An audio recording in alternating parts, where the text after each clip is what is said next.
Greetings, my creative friends, and welcome to another episode of RTAF Podcast. I am your host, Andrew Norris, like I always am, I suppose. I'm going to make this intro short and sweet. We have Logan Walden on the podcast this week. Logan's a painter. He lives near Cincinnati, Ohio. He came out this weekend to hang out, and we made a collaboration. And we talk about a lot of things in this one. Logan's story from being in the film industry in LA to a pivotal decision on whether to stay or go back to Ohio to become a painter. And we also get real silly and goofy. So I hope you enjoy this episode. Remember to do all the likes, subscribing, rate, reviewing, song and dance if you're feeling it. And got to give a big shout out to CT Nelson, the legend. Thank you so much, brother, for subscribing to the Patreon. If you'd like to subscribe to the Patreon, head on over to patreon.com/RTAF podcast. It's interesting. I talked to someone this weekend. They did not know what Patreon was. So if you don't know what that is, it's basically like a subscription service for creators to kind of have a more steady monthly income. And it is difficult to balance this podcast with staying productive as an artist. So I appreciate all the help I get from my patrons. And even if you're just listening to this podcast, it helps a lot. So spread the word if you can. It was really nice to see a lot of people out this weekend, once again, at the Frazetta Group show. Shouts to that. Shouts to Peter Westerman for throwing a great show. Much love, guys. Let's get right into it. Here is Logan Walden.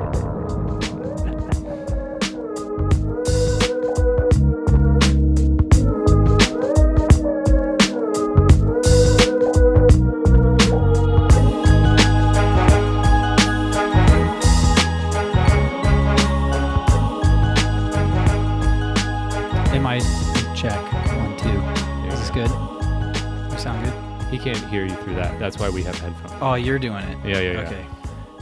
Okay. Yeah. All right. Logan, what'd you have for breakfast today? We had a breakfast burrito that was heated up at a coffee shop. I want to remind you that this is a polygraph test. I remember. Okay. I don't know what is it weird. I don't know what a polygraph test is. I do, but it's a lie detector. Oh, it has like many graphs measuring a lot of things. I think like your heart rate, which is going up right now. How do you know? I got the polygraph app. I have the polygraph app. Yeah, exactly. Cool. You just go to the app store. Is it free? You getting ads? No, I'm not getting ads, but I think it's 99 cents a month. Do you get those? I can't commit to that. Yeah, I know. I always get those ghost charges. I'm like 99 cents a month, and then I look at my home screen on my phone, and it's just littered with apps that I never use. I know. I swipe around furiously to find Spotify. It's crazy. I got like, way too much noise. Yeah. Most of it's stuff that I'm trying to figure out how to edit a video on my phone with, and there's nothing good. It doesn't exist. Yeah, unless you pay like $30, which I just paid for 3 joints. So priorities. You know? Let's be honest. 36. It was 36. If you're rounding up, I got a lighter and some zigzags as well. Okay. Gotcha. So wait, you got papers and you paid for joints? Well, you said you had weed, so I wanted to smoke more than 3 joints for less than for a week, $50. Yep. I'm in Colorado. Well, you could have just gotten. Wouldn't it be funny if you had gone to the weed store just to get papers? I'm in Colorado. I'm gonna go buy papers. Yes. That's what you do when you go to Colorado. You go buy some zigzags from the dispensary. No one looks at you funny. And it's totally fine. Yeah, everything's great. Well, welcome to Colorado, Logan. Thanks for coming on my podcast. Glad to be here, and thank you for having me. Yeah. Have you ever done a podcast before? I did one. It was like over Zoom, and when I listened back on it, I hated how I sounded. So I hope this goes better. Well, you can hear yourself now, so you can kind of like self-edit, self-censor. Yeah, I'll just keep inflicting my voice differently and see how that goes. Yeah, so far so good. I think that's pretty good. I'm just playing around now. I'll find it. Find your flow. Yeah, we'll Yeah, get man. there. No, but this stuff makes me nervous. I'm always really nervous about this kind of stuff. So, How's this green screen make you feel? I hadn't given it thought.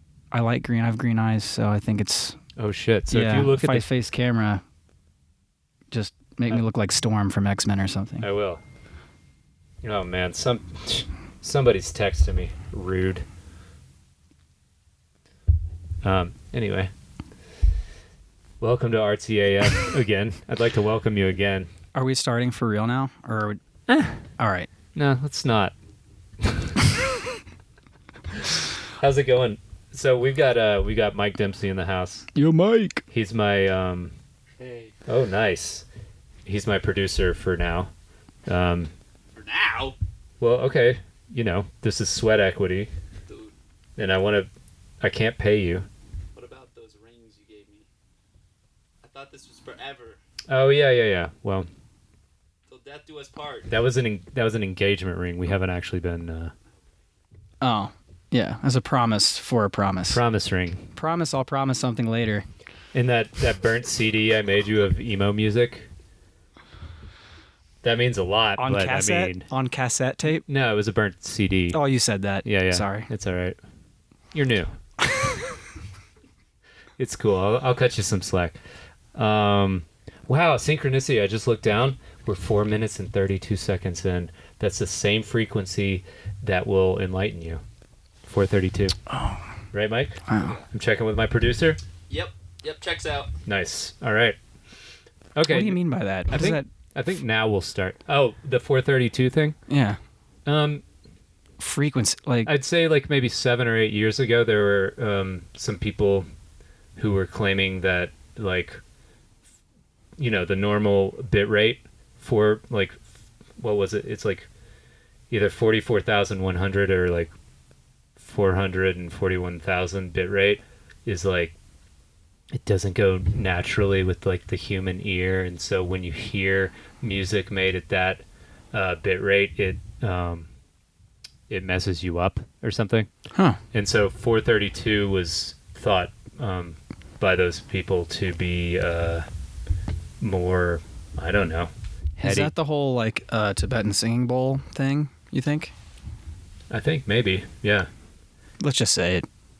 Sure. Oh, you're 1. I'm 3. Okay, wait. Because I'm kind of not hearing myself here. We might have to cut this whole thing. Great. It was a warm-up because... Okay, good. Oh, yeah, I sound a lot better now. Yeah. Yeah. I'm gonna turn you down just a little bit. Is that all right? Sure. Wait, no, wait. Okay, you're 1. And here we go. Okay, am I getting louder? There we are. There's Papa. There he is. I have cotton mouth. Daddy's home. Another synchronicity. I looked down, 6/17. That's my birthday. Oh, my God. Dude, you were just bringing in the... Yeah, the good weather and all the synchronicities. Mm-hmm. Are you excited to be out here? Yeah, I am. Well... Yeah, tell me what you're up to, and then we can talk about, like, and for real. And we can talk about, like, your backstory and all that fun stuff. Okay. I got some questions for you. Don't worry. Okay. We're not just going to be floating in the mist this whole time. All right. Yeah, I'm excited to be out here. It's, Where are you from? I'm from Ohio. I was raised in the country north of Cincinnati, so came back. I went to Florida for school and then lived in LA for 5 years and then moved back to Cincinnati. And I've been back in Ohio for 9 years. 9 years. Yeah, 9. 9 really fast years. Yeah. Yeah. But, 2012 was when I moved back, and that's when I put my foot on the ground. I was like, I'm doing art for real. You this finally time. chose something to Yeah. do. Yeah. I'm tapping the table. That's all, doing the thing. It gives us some nice bass. I'm going to do it when I need emphasis on something. Nice. So anyways, I was definitely, I think a lot of artists relate to that, where like you're just a creative person and you're young and you don't know exactly what your medium is yet, but Totally. you want to do it all. Yeah. So I did that for a long time and spent a lot of money at school to do film. So I have an associate's degree for film, for science of film. Oh, So nice. So how are we doing with our little setup here? The lighting's good. We got a green screen. Mm-hmm. It's been a long time. Nice. I'm assuming that camera is doing what you need it to do, and it's got us framed up all good over there, Mike. Yeah. Ooh, there we go. Okay, I see what was wrong now. Audio, pretty bad though. Pretty bad. Yeah, so far. well, I didn't specialize in audio. That's my fault, everyone. Yeah. Thank you for sticking with us these first 8 minutes. You know, when you're making a movie, for all you independent filmmakers out there, We got tons listening. the three most important things are the script. Wait, so there's probably more than three. It's script, acting, and then the audio comes before the camera. Oh, really? Yeah. Yeah, I can see that. because you can have a shitty image, but if the audio is good, at least you can kind of tell what's going on. You have a good image, you can't hear anything. It's like, It's like a silent movie. What are we doing here? Yeah. Yeah. So yeah, you're right. You got to get the audio right. Yeah. So anyways, circling back to the original question, I'm in Ohio right now. I have a studio, and I'm kind of floating between homes right now. I'm in between spaces. Mm-hmm. Kind of just taking some time to explore. So I was in Florida last month for a couple weeks, and I'm here now, and I'll be in Maine for a week next week, and then might be going to Texas to collaborate with an artist. Nice. That's what we're doing here, you and me. Yeah, Collabing. we're collabing. You know what? I think probably in post, is that what they say? In post, yeah. I'm Malone. Gonna put, in post Malone, I'm going to put our collab. Oh, nice. I'm touching it right now. Right? I did this part, and that part, and this over here. All this is me. Except for I did that one right yeah. there. Mm-hmm. That's cool. Yeah. That'll be great. I hope it turns out good, so this is all worth it. We're collabing, and there's the 3 Spring Expansion Show this weekend, which you're a part of. Yep. That's exciting. Yeah. I'm excited about that because I bring wherever I go and the art that I do and the people I meet, I try to bring that back to my Midwest fam, my art tribe back in Hamilton, Ohio. Yeah. And when I moved back to Ohio in 2012, I didn't expect to see any sort of like this quote unquote visionary art scene there. I thought it was only on the West Coast. But it's been a growing child for a while, and Yeah. it's there. It's in Hamilton. It's more prevalent than I thought it would be. That's cool. Growing up like healthy and getting a good education. No, I can't say I had a good education. Oh, you're talking about? I'm talking about a metaphor. The visionary art baby I just mentioned. Yes, yeah. Yeah, it's I bring back homeschooling for it. It doesn't really have a good education yet. Yeah. You're kind of like a surrogate father. Right? Yeah. Okay. Yeah. What is that school that you go to specialize in stuff? Montessori school. Montessori, yeah. Yeah. So it's like that kind of vibe. You're putting it in Montessori. Mm-hmm. Mm-hmm. Good. Let it do what it wants. It'll be forced through the bureaucratic fine art world otherwise, and you just can't have that. Yeah. You've got to, introduce outer realms and concepts and visions into the abstract, minimal art scene. Yeah. That upsets me so much. Yeah. So, did you go to art school at all, or like, did you study anything in school? No, I went to film school. Right. But I did have art class in high school, so that counts. Nice. Me too. Nice. Yeah. It's my favorite class. I goofed off in there so much. Really? Yeah. Have you ever heard of a spitball? Oh yeah, that was Yeah. actually the class I did my spitwads in. Yeah. Yeah, in an artistic way, I felt like though. Yeah, it's like it comes out and it splatters on someone's face, and you're like, Jackson Pollock. Yeah, You know? Yeah, actually, aside from goofing around, I took that class pretty seriously. I was terrible Nice. at every other subject, like math and English and science and history. Any others? I was good at art class, gym class, and lunch. And Ooh, study dude, hall I was pretty killed good. lunch. Lunch was great. Yeah. Actually, I once a week I got the extra money for my parents to go to the pizza line, but other than that, I was eating those like cardboard chicken patty things. Mm-hmm. But yeah, art class was where I painted my first mural. Oh, nice. I painted a dragon. Ooh, It was dope. I think it's still there. really? Yeah. What high school did you go to? I went to Preble Shawnee High School. Mike, can you look that up? That seems, You can bring that pretty easy to spell. Provolone Shawnee. It's a Preble Shawnee. Provolone High School. Provolone Shawnee. Provolone Shanti. Like most high schools in the middle of the country, it looks like a state prison. You should be able to find it. But yeah, that was Miss Claire's class. I loved her, and she really Shouts believed to in Miss me. and Claire.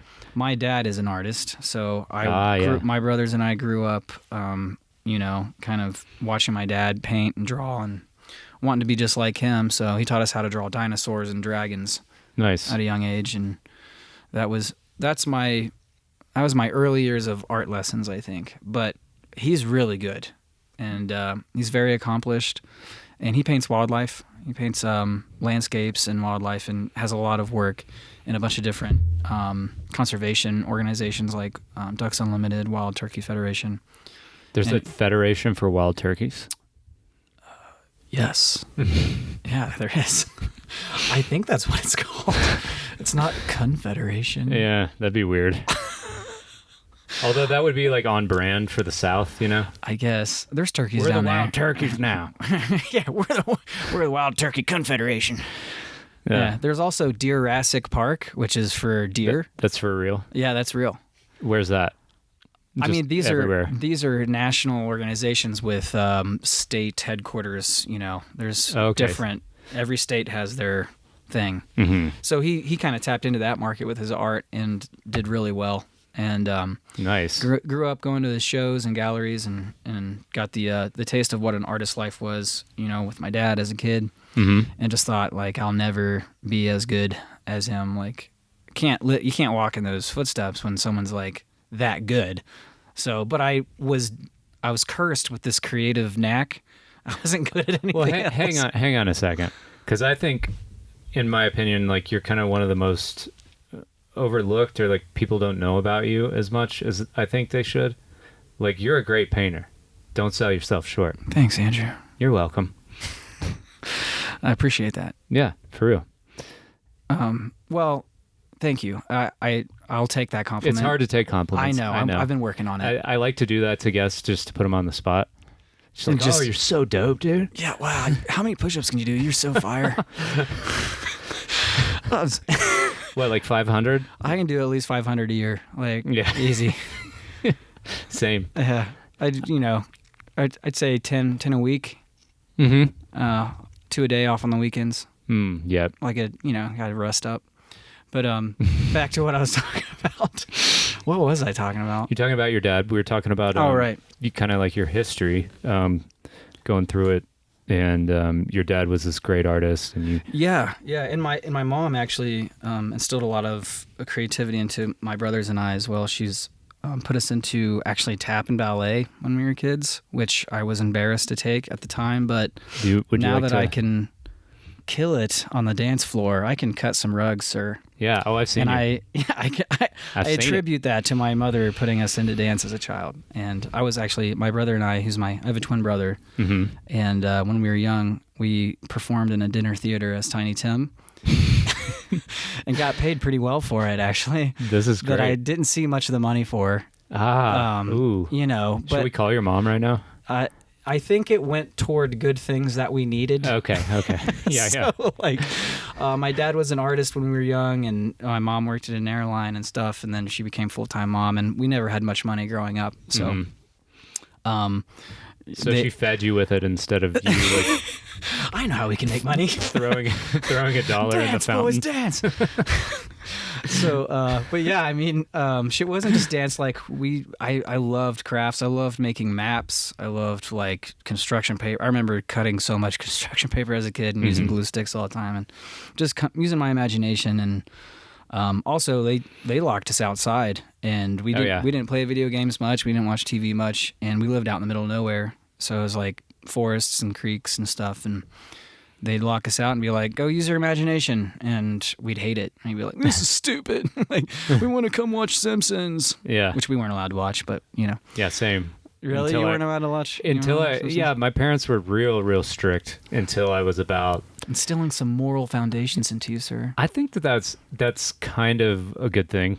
I agree. You know, it could go either way, right? Like, if you keep your kids from too much shit, or from too much of the world, they're gonna grow up and be just dummies. And yeah, I definitely had a few of those moments when I was, you know, going to college was a total mind blow. For me. Really? Yeah, I felt like totally unprepared for. So you guys were Amish, and you took your little Quaker. Oh, okay.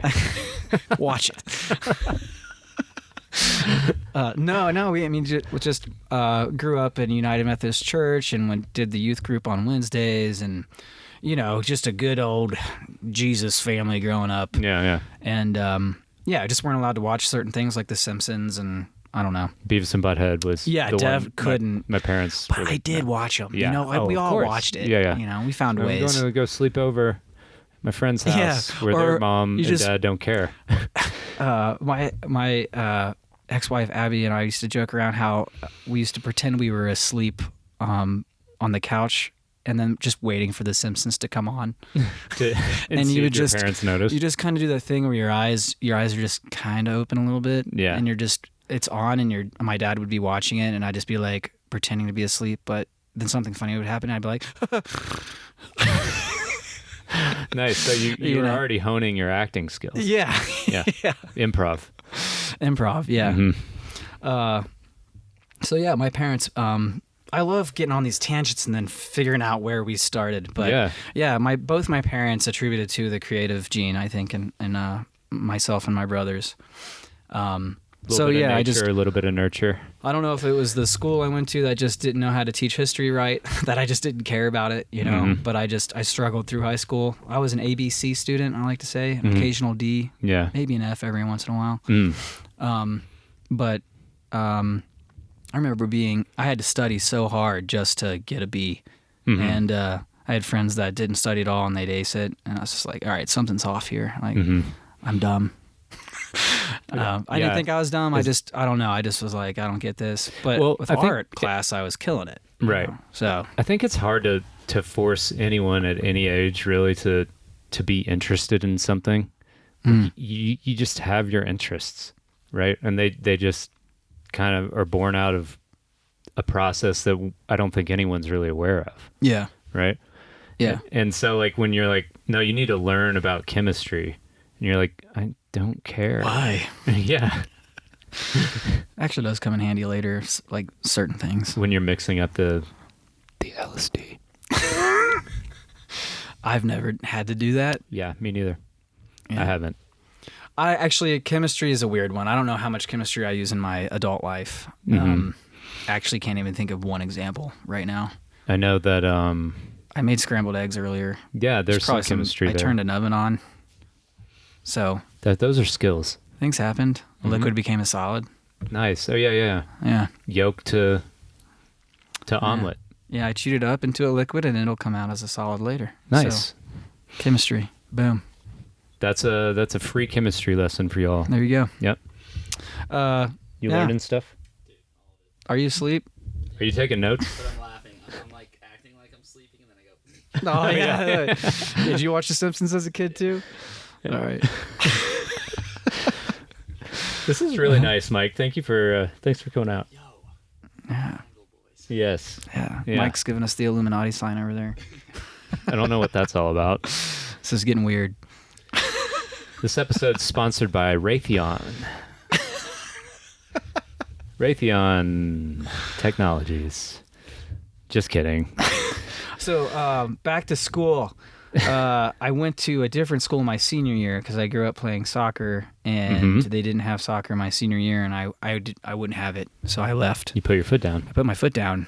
I was like, this is one of my true joys in life, and you're not taking it away from me. Yeah. Of course, we had football and basketball and baseball and all like the... Because that's American. America. Yeah. Yeah, it's all popular kids doing that.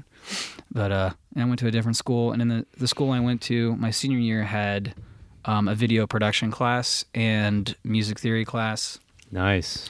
And I love music. I was in a high school band with my brothers, and we listened to like Breaking Benjamin and stuff. You know, The classics. just the good stuff. But yeah, I mean, it was a different school experience over there. There were way more students, and the soccer team was not great, but we got to play it at least. Yeah. But I really dove into the video production class. I loved making music videos, and I loved the whole. Movies have always been a huge part of my life. We had a lot of family movie nights growing up, and the art of creating a film, whether it's a silent or a music video or a short film, it's just, I love it. I still write scripts today. Yeah. So yeah, that got me into the whole film world, which then led to film school down in Full Sail. Oh, you went to Full Sail. I did. Very nice. I looked into that. I remember looking into that my senior year because my parents were like, "You're going to college." I was like, "Well, is there a place where I can like draw or something?" Yeah. And I looked into it, and they were like, "That's too expensive." And the list just was And I said, nope. Yeah. And I said, "Okay." And then I went to a really, really top-notch institution called Murray State for my first year in Kentucky, right by the river, right by the Mississippi-Ohio River. Okay. Where they converged. Nice. Really great, really great. Can't say enough good stuff about that. You got a bachelor's degree. I do. That's cool. Yeah. Not a bachelor. Very hireable. Yeah. Very hireable. That looks good on a resume. Yeah, I didn't know what to do. I was just like, I guess psychology is cool because I'm always thinking about what I'm thinking and wondering how all that shit works. While you're thinking it. Yeah. Yeah. And I didn't get any answers, Well, that's on you, man. You're Yeah. the psychologist major. You got a bachelor's. I did well my last 2 years of college. I just got to let me brag here for a second. Okay. 3.3 GPA. Oh, Yeah. That means grade point average. great. So that's the four is the highest. So I think I knew that. All right. okay. You got 3.3, and that's I don't know. I think I was like around there somewhere. I have no idea. Yeah, sure. And I started working before I graduated. Actually, what were you doing? I got a job. I was in film school, and I got a job on a film. Really? Yeah. What film? Oh wait, what film? No, it wasn't Never Back Down. Oh, okay. I know that's what you're thinking. Yeah, it is. It was actually, I worked on an independent zombie movie called Zombies, and it was about whores that were doing drugs, and some scientist made a version of like crack that turned these this is a really strong script, prostitutes into zombies. Love and it. then the characters ended up barricading themselves inside a strip club to get away from all the prostitute zombies. To get away from all the Yeah. I've used that excuse before. It was one of those like kinky, really low budget, hilarious zombie movies. It's awesome. Where can we find it, and what's it called? I have it on DVD. I haven't bothered looking for it on the interwebs, but I'm sure if you typed it in, it's the word zombies 3 times. Pretty. Mike, you on this? I'm literally on it. He's on it. Checking out the trailer. I actually was in it as a zombie for a couple of scenes because they needed extras to perform as zombies. But I was just happy to do whatever they needed. I just was a set assistant, and we filmed inside of an old shut down strip club. So it was like I had to go in there and clean a lot of stuff up, which was kind of weird. So you're just kind of like you did a lot I of was a things. set bitch. Yeah. Yeah. Okay. But that's how you start, right? So yeah, I did that, and I actually missed my final exam, and they let me miss my final exam because they're like, "Wow, you're in the industry, you're working, go for it." Cool. Yeah. They let me come back and take it later. Nice. Yeah, and then I worked on an Amanda Bynes film after that, which was interesting. She's good. I really love her career trajectory. She's one of my faves. Really? What's your favorite Amanda Bynes movie? It's that. You're a liar. Amanda, please. Yeah, Amanda, please. All that was how I knew her, the Nickelodeon, Nickelodeon. show. Yeah, all that. When she read the letters, like her fan letters and stuff. Oh yeah. I love that. And then Did you get to meet her? I did. She was actually at the time I met her, it was like 2007, I think. She was very friendly. I actually know nothing about her career trajectory, so I know that she will probably listen to this podcast because it's getting pretty popular. So I want to go ahead and say, Amanda, I'm deeply sorry that I haven't followed you since all that, but I hope you're doing well. I'll let her know. Okay. I got her number. Okay. I'm just kidding. Yeah, well, I tried. let's get. That was 15 years ago. You yes-anded me, and that's all I really needed. Improv, baby. Yeah. Yeah. So you meet Amanda Vimes. I met her. Vimes. Amanda Bynes. Bynes. Okay, got it. Right? Now I'm Amanda Vibes. I worked on some films. All right. And then was killing it. I ended up working on a bunch of like PGA. Right? That's the golf channel. Yeah. I worked on a bunch of golf commercials. Nice. I met Tiger Woods a couple times. Did you really? Yeah. Nice. He was really tall. Really? Taller than you would think. Or maybe I'm short. He was taller than I expected it to be. So That's probably why he's so good. I think tall golfers are the best. Yeah. From what I've read. Yep. Yeah. But yeah, I did a lot of. I got in the commercial industry, and I was making like $300 a day. You know, Really? doing these commercials as an assistant That's dope. in Florida. And I was like, I'm gonna move to Los Angeles because I always wanted to live in California and do the whole like West Coast, summer love vibes and kill it out there. LA just has summer of love vibes. Like, I was a naive 19-year-old. yeah. Oh, I get it. Didn't know what I was doing, and didn't think that like, let me go move somewhere that's more competitive. Yeah. And saturated with people like me that want to work for free. Yeah. So it didn't go well. Yeah. I was out there for 5 years, just on the struggle bus, Grinding. What were you doing out there? Were you making art then? in LA. Yeah. That's where I got started with the art thing. Okay. Are we at 30 minutes? I hit reset. Okay. Nice. You want to keep going? Yeah, we keep going. He said he... I got a burp. Not bad. I'm embarrassed. I thought it was going to be a lot better than that. It's all right. I mean, I think you may be the first burp on the podcast. Really? The first one that was announced and then presented. Oh, I was the first one to burp in such a fashion. Yes. Oh, cool. I'll take it. I probably burp, but I usually go, and like do it off mic and try and keep it. Yeah. No, I wanted it to be recorded. I wanted it to go down in history. Nice. This is forever. That's romantic. Thanks. Back to LA. Okay. Wait a minute. I feel like I cut you off because you're talking about how awesome your school was. Oh, that was bullshit. Not a great school. You got a 3.4 GPA. 3.3, I think, is what I lied about, and and that was at Even so. I went back to my hometown to go to the University of Kentucky after that. A better school, but also still, in Kentucky. Yeah, and then I was like, I guess I'll study psychology. Kind of one of those like, meh. I feel like you're. Go ahead. Well, I feel like you. Go ahead. I see.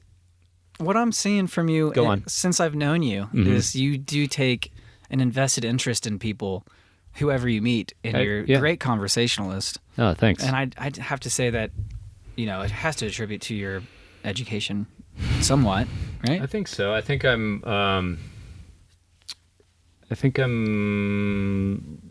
I am interested in people. I think people are really fucking interesting. They're the best. And I try not people. to, I try not to judge anybody because I know that like you don't really choose who you are. I don't believe. I mean, none of this was by choice. Yeah. Like, I am who I am because of, there's genetics, there's the environment I was raised in, and then there's like my inherent interests, right? Yeah. And then just go from there. And a lot of life seems kind of random, but also then it seems like it was supposed to happen too, so that's a long-winded way of saying that I'm just that's why I find people so interesting. Yeah, you automatically give them the benefit of the doubt. You're like, hey, what's up? Yeah. You're probably cool. Yeah. I'm just going to take a guess that you're nice and cool. What's up? Yeah. Yeah. I think that's a good way to go. Decent way to go through life. Honestly, if you approach people that way, I feel like even if they are serial killers and you just approach them that way, they will not kill you. Yeah, they won't. They're like, that guy, he's all right. Wow, that guy was nice to me. I'm not going to kill him. Yeah. Yeah. I think that's the only reason I'm alive today. Because you've talked to probably at least 1 2 out of 200 people are murderers. Do we know the stats on that? How many? Mike, let's get that. Don't snap at my producer. I'm sorry, this is your show. I was out of line. It's all right. I'm sorry, Mike. Do you want to sit here? I like how you went to like get on that to like I'm here. Yeah. You do the rest of the I'm podcast nothing. for me.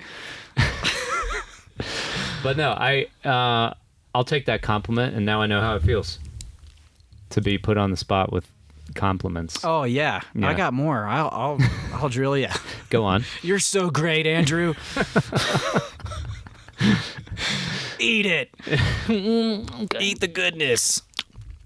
It's a little ASMR for people who like that stuff. Yeah, we're gonna release an hour-long episode of that after this. Just ASMR, Andrew eating goodness. Eating compliments. Eating compliments. So bittersweet.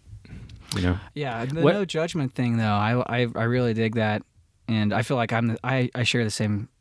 I like to think that I do. Yeah, I share the same quality. Yeah, you come off that way for sure. Maybe that's my Jesus upbringing. I don't know. Just make friends with all those pimps and prostitutes and whoever it is. Yeah, just give them a chance to be good. We got thanks. We Mike. got ice water. Nice. Yeah, it is kind of hot in here. My mouth was sweating. This is my podcast studio, aka the garage in the back of Mike's house. Cheers. Cheers. We couldn't find any stats on serial killers possibility of being one, but your chances of being killed by a serial killer are 3.9 in 100,000. Oh wow. 3.9 in 100,000. That's still like. Those are our chances of being killed by a serial killer. That's like I think that's got to be higher than being struck by lightning. Yeah. What are the numbers on that, Mike? I'm just kidding. You don't have to. Lightning isn't malicious, it's random. Right. So just be nice. Yeah, you can't just be nice to lightning and expect it to be, you're okay, I'm not going to strike you. Yeah. That doesn't happen. No. But yeah, I think when you give someone a chance to be good, it lets them be good, and they tap into that themselves, you know? So... Yeah, I agree. Yeah, we got to be compassionate in this world too, and I'm only saying that because of like the climate of everything right now. Yeah, it's like crazy out there. Yeah, and I just want to say that compassion, people. Yeah, hell yeah, I'm right there with you. I try not to shit on people too much, or at all, really. Just a little bit, just a little third eye jab, just every once in a while. Only in private. Yeah, Captain Insano, just with one finger to the third eye. Yeah. But yeah, so okay, you're in LA, right? Yes. Okay. And back to where we. And you're like, man, it's really great here. Everyone's nice. No one judges anybody. Oh right, LA is totally like that. Yeah. No narcissism. No climbing ladders. By kissing. Nothing. Mm-hmm. Well, great. okay, yeah, I do want to talk about just like how hard and how much of a struggle you put up with out there. I mean, I can't blame all my fails on society and LA. I think there was a level of I was 20 when I moved to LA. Right. That's young. And I hadn't had any of the college rage out of me. I went to a 1 year, like Full Sail was like I went for 14 months straight. Oh wow. Drank beer with a lot of dudes and then moved to LA. So I had a lot of rage in me to get out. Yeah. And so I have to say I wasn't the most focused career men, Yeah, well, getting out there. yeah. I was very excited about, being in California on the other side of the country from where I, had dwelled, and meeting a bunch of people, and most of those people were in the film industry. So the industry in itself, is a pretty bizarre environment. So many different people, every single job. Some are actors, some are crew, some are rich people, some are like me, just young and poor and trying to make it. So it's a very rich life of interacting with a bunch of different kinds of people. Yeah. And as we've been talking about, I'm very like, hey, what's up? Yeah. And I'm down. Yes, let's do that kind of a guy, Yeah. So You didn't understand like the value of a polite no. No. Yeah. I know that now, but Right. back then I was craving like there is no tomorrow. Let's get it now kind of, mentality. And, I'm grateful that I was like that, because I have memories and experiences in my life that are straight up out of the movies, literally and figuratively. Yeah. Like what? Okay. I want a story. You want a Time. story? Yeah. Okay. I'm trying to think of one that I want to share on here. That's, Maybe share one just for the Patreon subscribers, and then share one for everybody else. Share the juicy. I don't know what I'm saying. I would say Upsell 'em. Yeah. I got to be friends with. Do you know who Evan Peters is? He was in the show American Horror Story, Okay. and he's a great dude, and he got real famous once that show started picking up. But we were hanging out a lot before then, and I was making little short films with him, and they're on YouTube for all you fans of mine out there. You type in Logan's films on YouTube, you'll find some early works. Nice. But yeah, I met him on the movie Never Back Down in Florida. So when I moved to LA, he was like one of the only people I knew. So I hit him up, and he wasn't quite at his peak at the point. So he had room for friends like me. Yeah. And we hung out a lot, and, went out into the desert and shot a couple things. And I shot a thing called Shat On. Shat On? Yeah, it was a short film competition for Toyota. And I had a Toyota. I was driving a Toyota Yaris. Good car. They are fantastic cars. I miss it. I have a minivan now. But anyways, it was fun hanging out with him, and it was just interesting to be a part of that scene immediately, just getting into LA and just kind of like I went to parties with a bunch of up-and-coming actors and stuff that I sometimes will watch TV and be like, I know that guy or that girl or whatever, you know? Yeah. So it was surreal kind of just hanging out with that crowd. There was a lot of like, who are you? And when I'd tell them, they'd lose interest really quickly. They'd walk away. I'm like, do you want to play beer pong? No. They're like, what's that? Yeah, what kind of shoes are you wearing? Get out of here. I remember I was a skate kid when I moved to LA, and my neighbor said I was never going to get laid unless I got skinny jeans and changed my shoes. Really? And you were like, okay. And I was like, yes, I'll do that. I wore like those big baggy jeans and like big fat skater Like shoes. Jinkos. Yeah, I used to. You did? Yeah, in high You school. lived in LA? No, Oh, no. okay. In Okay. high school, I wore those, but like, Okay. I you just know, pictured you like in LA in 2007 walking around in in Jinkos. UFO pants. No, I wasn't that cool. I think if you can just confidently rock those pants and not care, it makes you pretty badass. It kind of does, really. Yeah, but no, I wasn't. I just thought that was cool. And it is. If you're wearing those clothes, it's cool. You're onto something. Don't worry about it. I was never a skater kid. Too lanky and uncoordinated. I think. I was a wannabe skater kid. I had a skateboard and I could ride it to a certain degree, but I went down a half pipe and almost killed myself. And then a 9-year-old went down it after me and just showed me what was up. And I was like, this isn't for me. Yeah. But I So do like the shoes. cross that off your list of things. Yeah, I got out of that. Yeah. Well, I still skated like in LA. I remember we used to like we lived in downtown. Mm-hmm. I lived in Echo Park for 3 years or 4 years. And then there was a stint where I lived in a warehouse in the fashion district in downtown at a collective called Think Tank. Have you ever heard of them? It sounds familiar, but I mean the word think tank is pretty. It's pretty popular. Yeah. It's all kinds of different things. Yeah. I didn't choose it, but that's what the collective was By the way. called. Yeah. And it was, a bunch of artists and musicians and creatives in there, and we all skated kind of. Some were better than others. But we would just bomb the streets, and we would end up on Skid Row sometimes, and I would just be blasted down Skid Row and wouldn't realize it until it was too late. And I was like just waking up a bunch of people.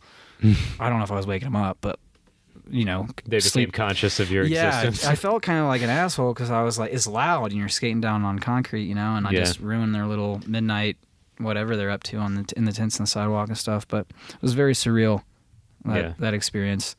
Did you ever talk to any of those folks?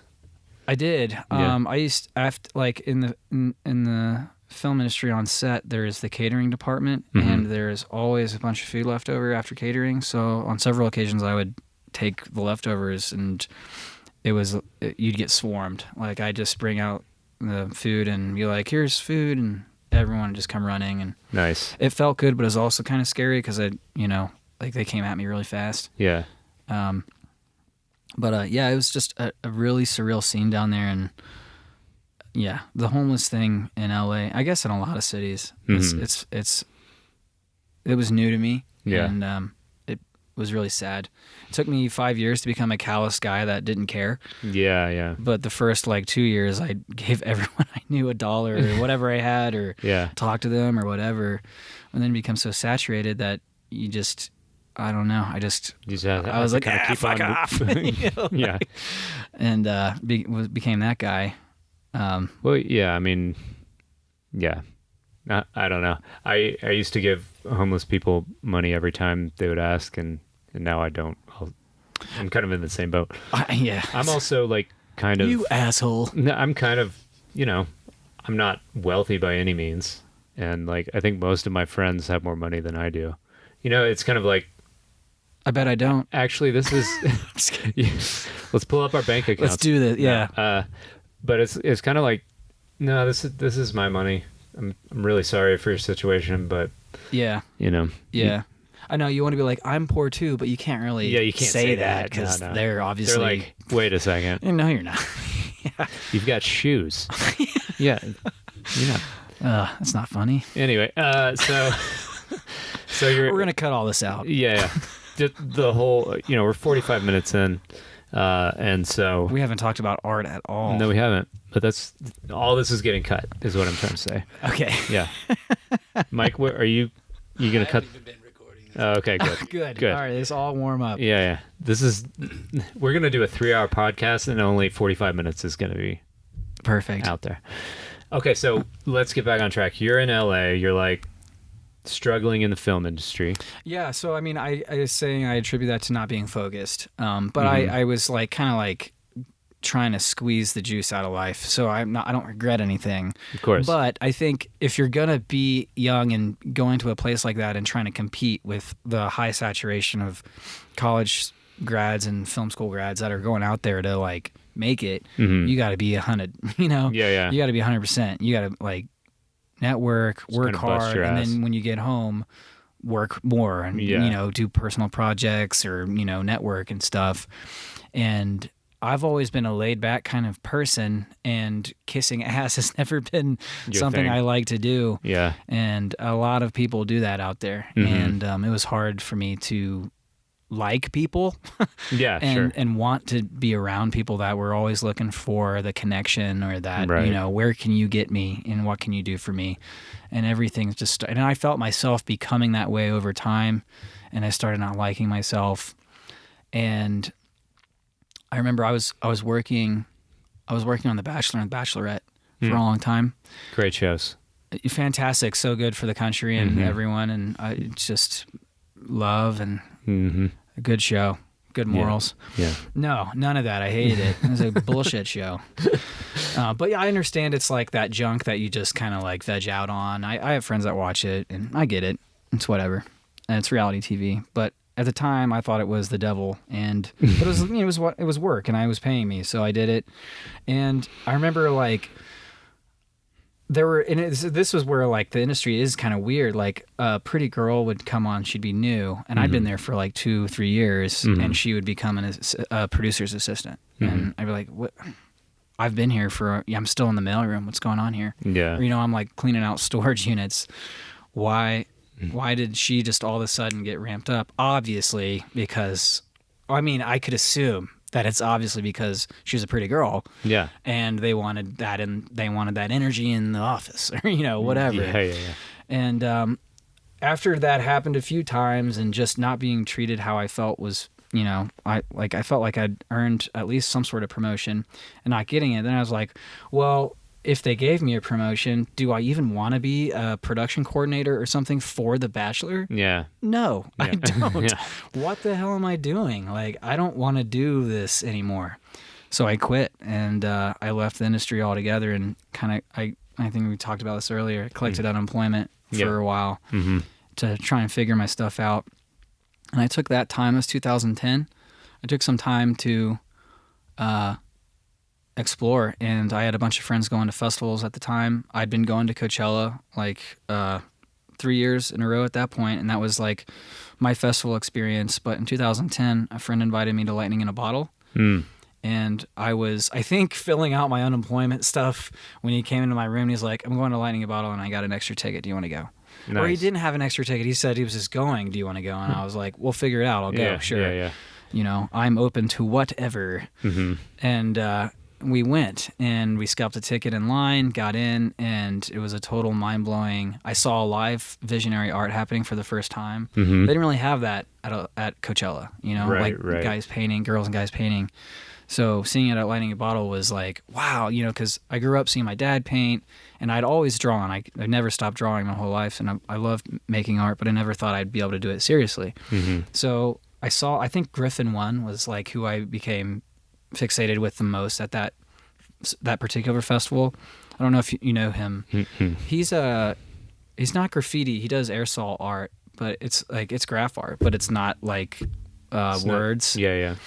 He does like warped perspectives and wonky figures and just awesome color palettes, and he achieves such good detail with spray paint and I'd never seen that before. And he was painting on this huge canvas or wall, and the music was great, but I remember sitting and just watching artists do their thing for a long time, and I was like, this is what's up. Nice. This is awesome. Because in my sketchbook, I draw stoner stuff. Yeah. And it never occurred to me that people might want to see that kind of thing out in the world. Yeah. Like I thought Dolly cornered the market and it was over. Yeah.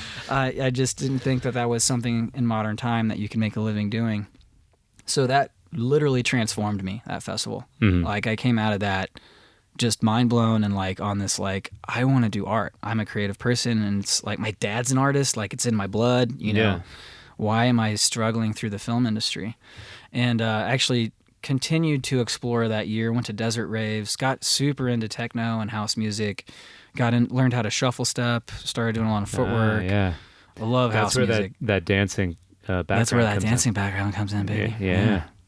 I went out to we were talking about this earlier, but I went out to Hard Halloween at USC in 2010, and it was like Flying Lotus and Book of Shade and Rusco and all this housey tech stuff. And I saw people shuffle stepping, and for people who don't know what that is, just look it up because it's crazy. I was in the kind of festival jam side of things where I saw Soundtribe for the first time in 2003, and it blew my mind, and I was like, this is the best shit ever.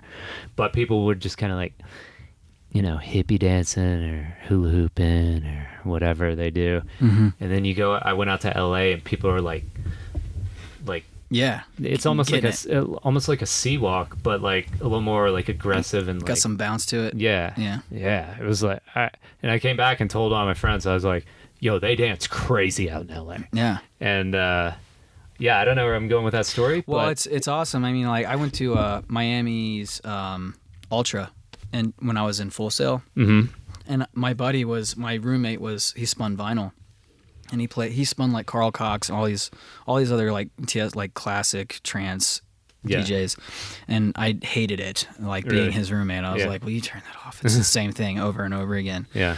And he was like, I'm going to this festival and I don't have anyone to come with me or whatever. And I was like, look at the lineup, and Killers and Hot Hot Heat were playing. And I was like, well, I like that. at least they're playing. I'll go and, hang out with my bud. And I was introduced to the whole rave scene at Ultra. And even that time, I was like, this is dumb. Like, it's the same 4/4 beat over and over and over again. Who would like this? Yeah. And I remember, like, being kind of annoyed throughout the day by everyone loving it so much and me hating it. I did love all the pretty girls. So that was definitely, I was like, all right, there's Eye Candy, and the Killers are coming on day 3 or whatever.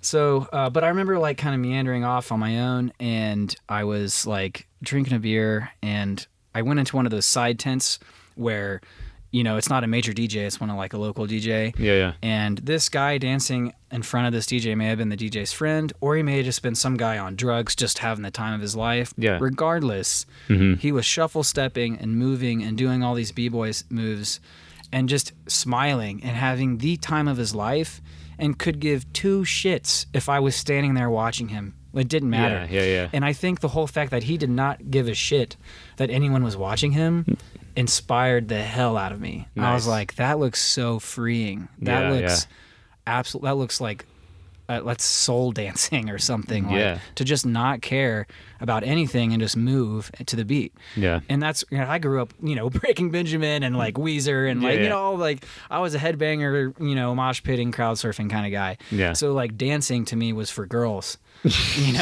I know it sounds bad, but like that's where I was raised, and like guys just didn't dance where I was from, except for me and my brothers, Tiny Tim. Yeah, the tap dancing ballet. Dinner theater. Yeah. If you're gonna dance, it's gonna be with tap shoes or ballet shoes, all right? Otherwise, you're headbanging. Yeah. But no, I mean that was my first introduction to what it was like to just not care and dance. And this is when I went to LA, and then really stopped giving a shit about things.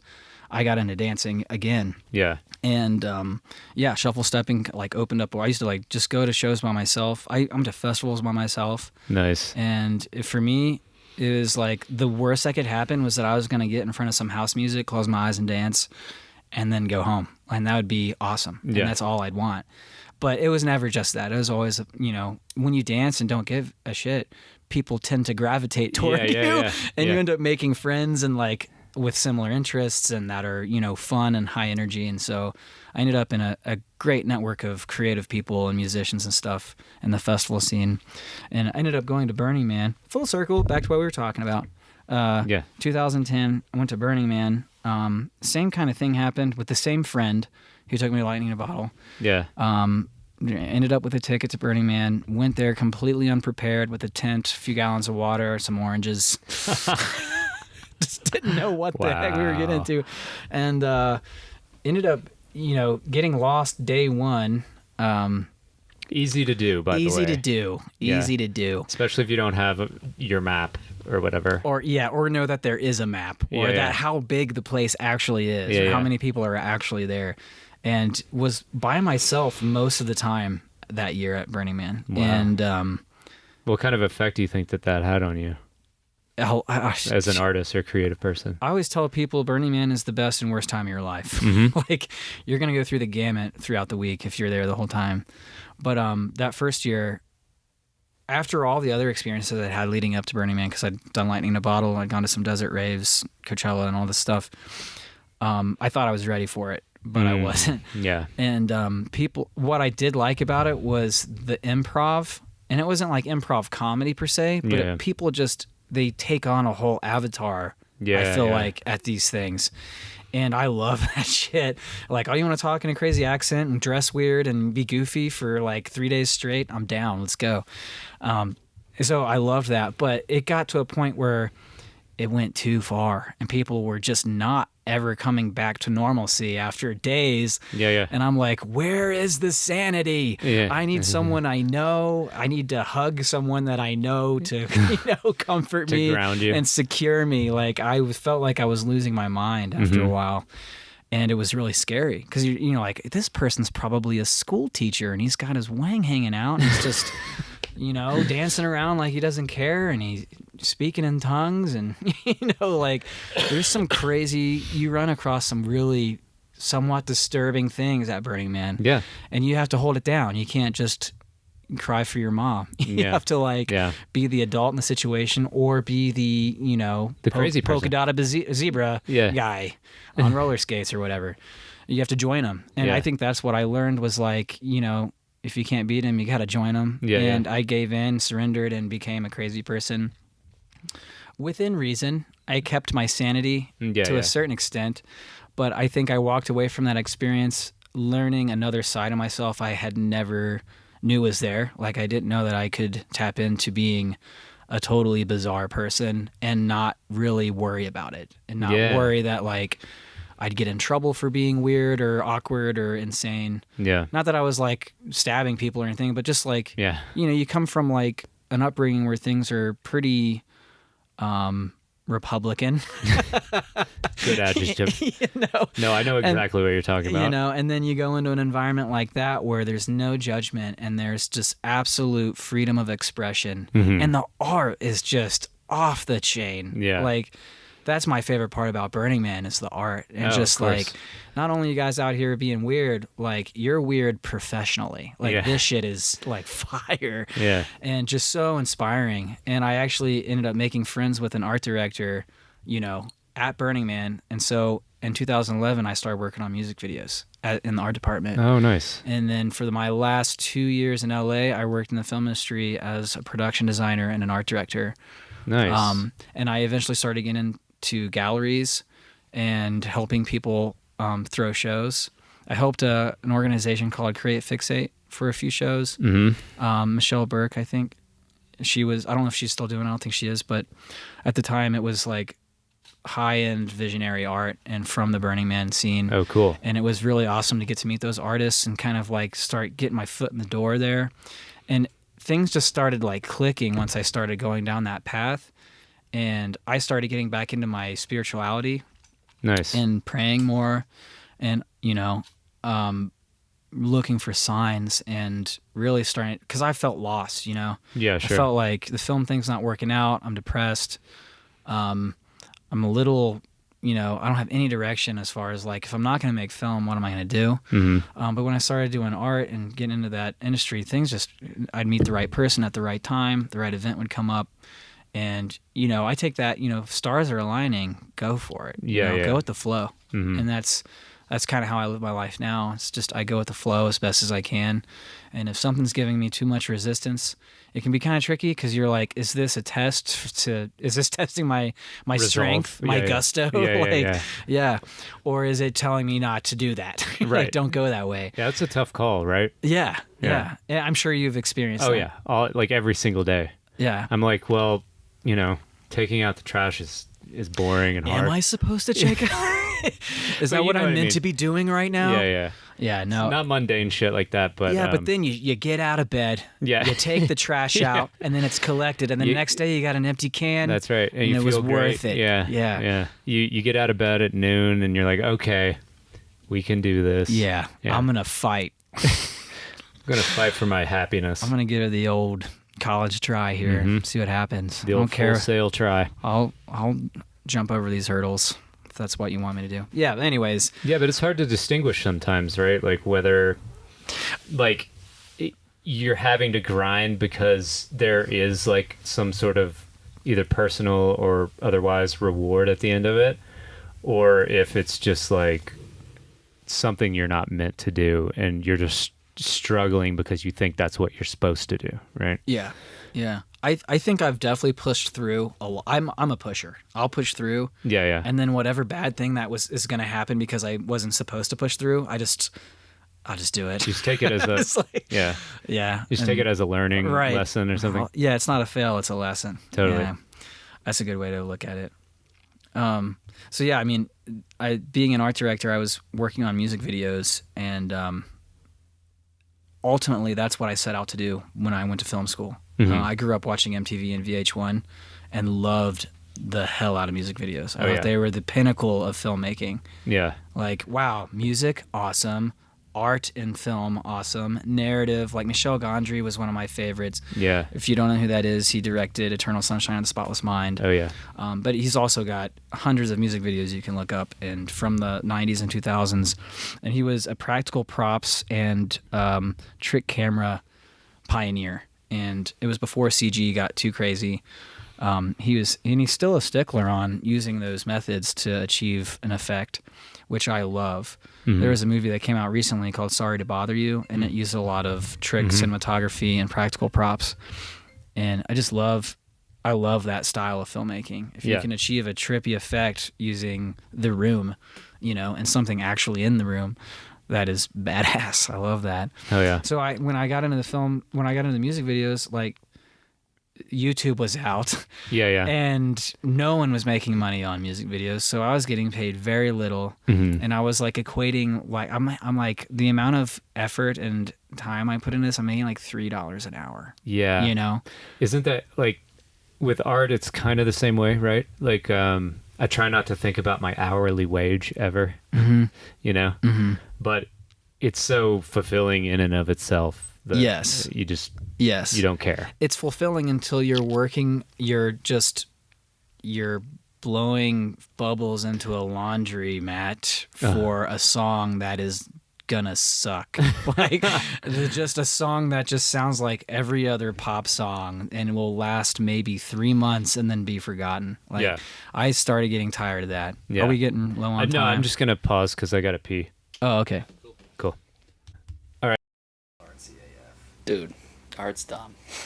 Art's dumb. We don't need that We shit. already know what composition is. Yo. Tell us about the acid trip at Burning Man. Listen, I want to hear more about The Bachelor. No, I think this is great. Oh, yeah. It's great for me because, like, You gotta look each other deep in the eyes and go, is this good for you? This is good for This me. is working for you. It's good for you. This is so good for me. to the left. Yeah. Sorry, it's a little curved. Yo, this is the Patreon gold. Yeah. And I know you might not be recording there, but No, that's okay. we got this. We do? Oh, yeah. Good. Oh, yeah, dude. Fantastic. That's the goods. Yeah. Yeah, let's see where we go from here. I have questions. Glad this is recorded. Random aside, the Japanese and German release name of your film is Strippers vs. Zombies. It was zombies, but then I was like, also released in Japan and Germany as Strippers vs. Zombies. Like, ooh, that's a classic, dude. Yeah. Classic. Yeah, it's a silly movie. Oh, it looks great, dude. I'm putting it on tonight. Definitely check it out. Yeah, we should. I got it.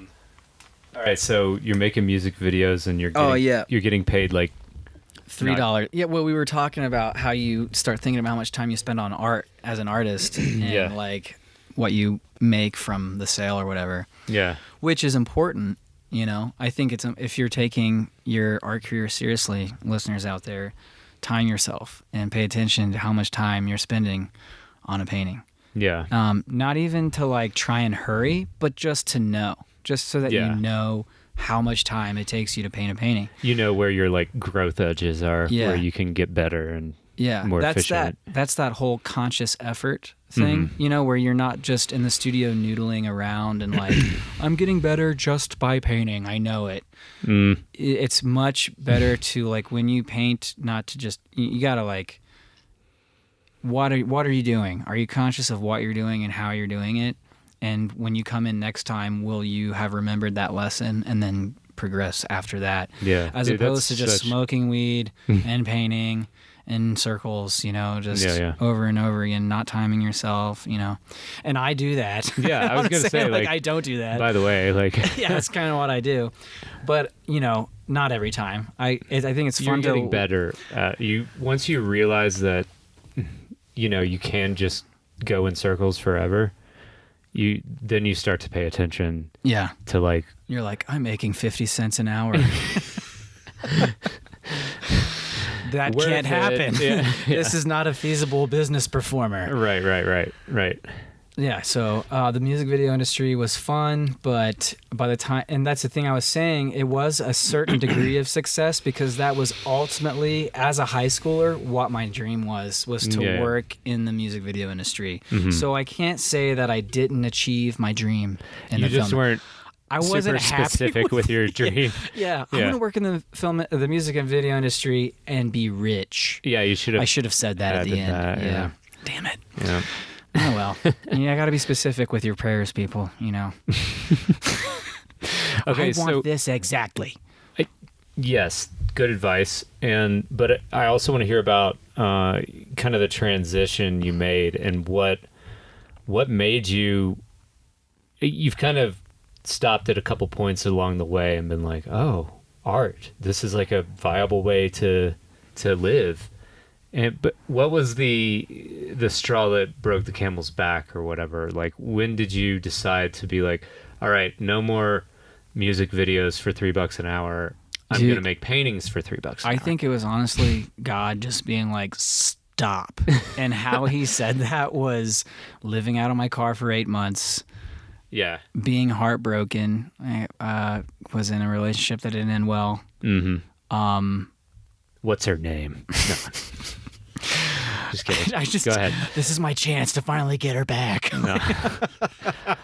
I'll have my 100 listeners email her. Yes.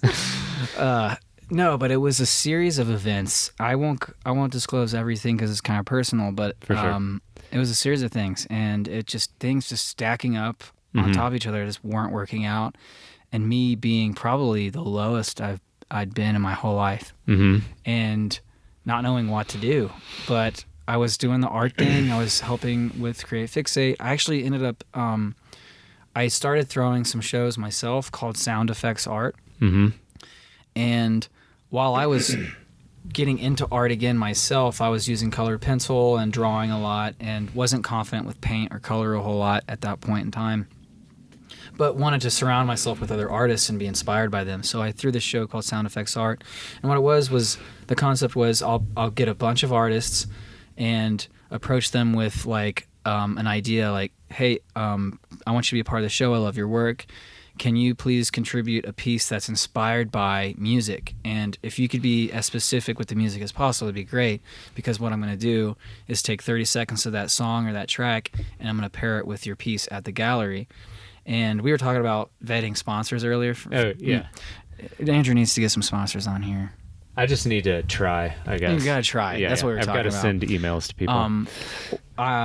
When I was throwing those shows, I was with a different girlfriend, and she was really awesome and a hardworking girl, and she helped me. I would send out emails every day, and then I'd go work, and then while I was at work, she'd be sending out emails. And we sent emails out for sponsors to help us with headphones and MP3 players, and we ended up getting RCA donating a bunch of MP3 players, and Skull Candy donated a bunch of headphones. Nice.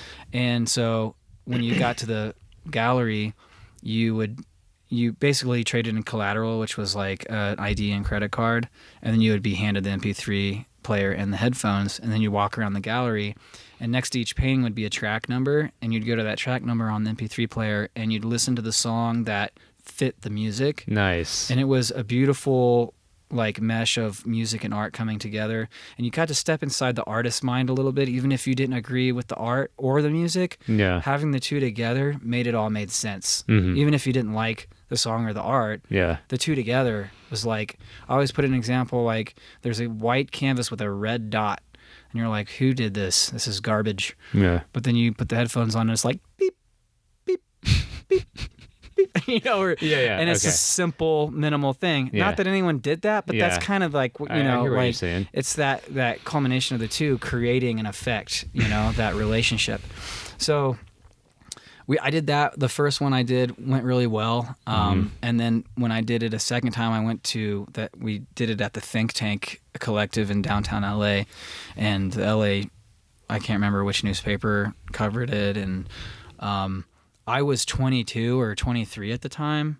Nice. And didn't know how to manage money or business. And those two shows, as successful as they were, I regret not handling the finances right because I just was like, yay, money, and paid rent, bought shoes, went to a festival, and I'm admitting this, and I apologize to anyone who's listening to this that was a part of those shows who didn't get paid. I did not pay the DJ on the second one. Oh, no. We'd agreed not to be paid, right? Oh, he agreed not to be paid. Really? But I made enough money that I could have paid him. Oh, okay. And I just didn't. So now this is like a confessional. I'm confessing. Okay. And like This is good stuff. anyone throwing an event out there, pay your people. Like, Don't do what pay your Logan did. artist. Don't do what I did. There's plenty of festivals we could not name that have done that. People out there with or an even art gallery at your festival. Yeah. Or even gallery owners. Yeah. Yeah. Yeah, straight up. As an artist, as we all know, it takes a lot of not just getting to the place and setting up, but years of honing your craft and then performing it and expressing yourself in public. Like, that's valuable.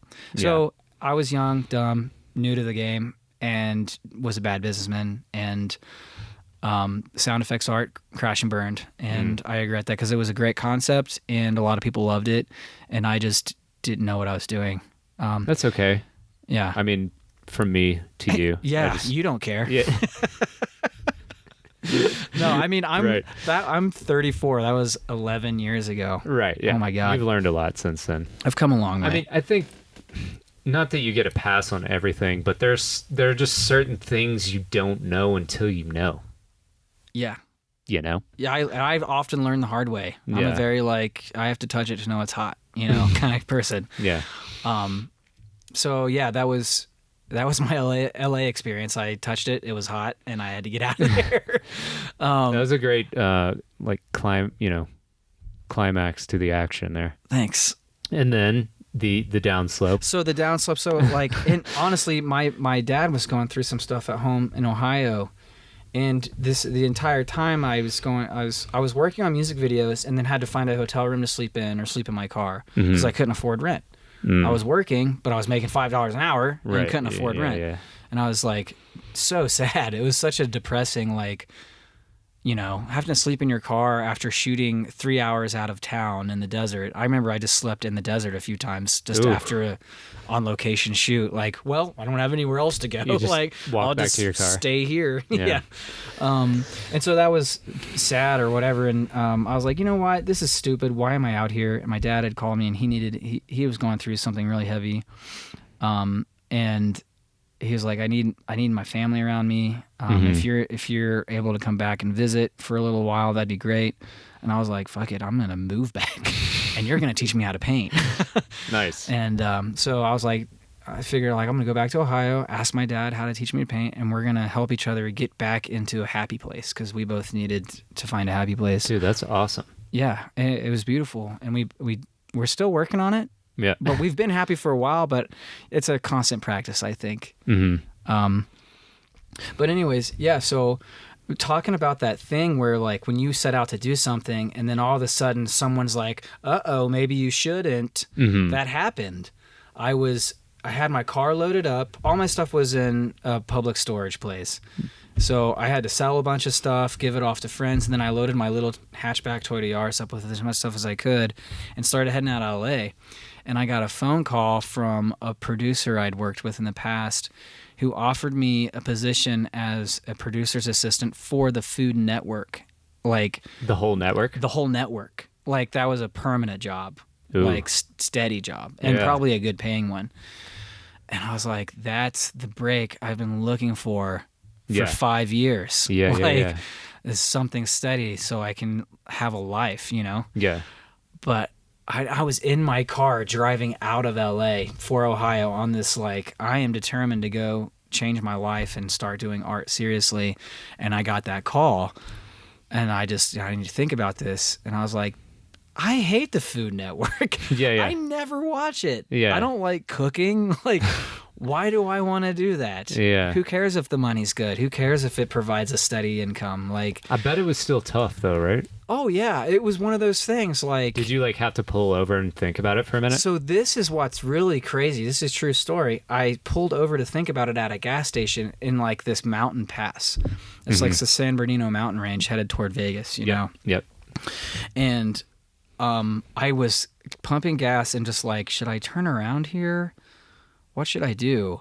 And I heard this insanely loud bang, and I turned around, and a semi-truck brakes went out or something, ran a stop sign, wrecked into a few vehicles, and then tipped over, and the whole trailer tipped over and like spilled out over the mountain. And it was a Food Network trailer? No, it was just an utter catastrophe. Yeah, you yeah, know, yeah, yeah. like, and like, And you were like, I got to get the fuck out of here. I was like, I gotta get out of here. Yeah, yeah. Like, I don't know what that means, but I just, whatever this is, like, I'm tired of all the shit, and like, I gotta get out of So here. you took that as I took a it. sign. I feel like anyone could have taken it, and it's Any like, way. maybe I should turn back, you know. But yeah. I took it as like, no, I'm getting out of here. Like, Sure. that was nuts. I saw like it was one of those things where like, should I call the cops? So there's like 100 people on their phones already calling. Yeah. And I was like, I'm this just gonna go place back is to about to Ohio. be swarmed with like ambulances and stuff, so I got to make a decision now. Yeah. I got dogs in the studio. Sorry, we had a visitor there for a second. All right. Puppy.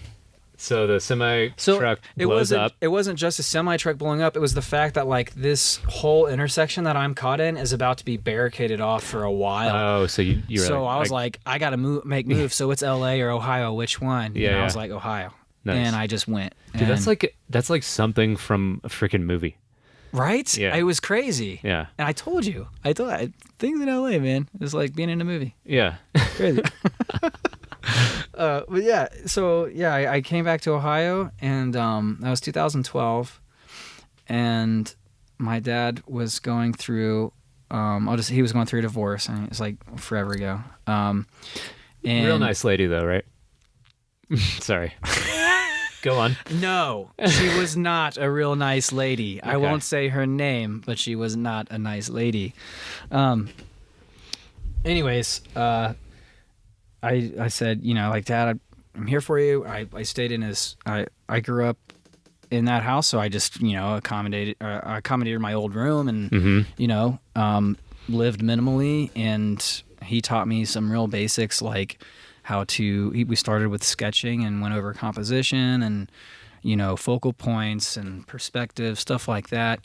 Yeah. Went over shading and lighting and how to create form. And then we went to brush and paint and started using color and how to use warms and cools. And he just taught me, and it took a week, honestly, to learn that stuff. And It was like giving me, here's some tools to build this thing. You'll get better with these tools the more you use them. And so that was like the launching point for how I paint. So your dad's kind of like your mentor. Yeah, and he'll be tough too. Like if I remember times, and you know, looking back at your early work, you're like, Yeah. what was I thinking? But Yeah, totally. he was honest and like, no, this is rough here. Like composition's pretty bad. It's too busy. You know, That's stuff such like an that. invaluable tool to have someone who will just shoot straight with you and not Yeah. gas you up or ignore like what you're doing. Yeah. You know? I remember distinctly one time he came up and I'd painted something I thought was my best work to date. And he came up and I'd painted in the upstairs of a barn that was like somewhat finished. And that was my makeshift studio. And he came up and I asked him what he thought of it. And he had his arms crossed and he was already in this mood of like deep thought, which he gets into every once in a while. He just doesn't talk. And he just looked at it and then walked away. And that was it. And I was like, what's wrong with it? And I kept working on it forever. Yeah. And I don't even know if I fixed what was wrong with it. But yeah, stuff like that would happen. And you're right. It's invaluable to have someone come and be brutally honest with you, because you're just not going to get as good as fast without that sort of boost, without someone being kind of like rough and being like, no, this sucks.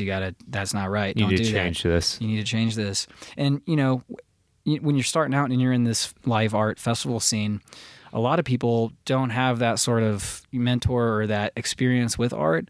Yeah. And they just look at something that's been painted and they're like, wow, Yeah, they're you know, like, oh my gosh. this is great. Yeah. And that's awesome. You know, Yeah. it's great that someone is painting and has decided to take that path. I fully support anyone that wants to do that. Yeah. But it's easy to have those compliments get into your head and you start thinking you're doing things right when you're actually doing them wrong. Right. Because no one's telling you you're doing them wrong. They're telling them you're doing them right.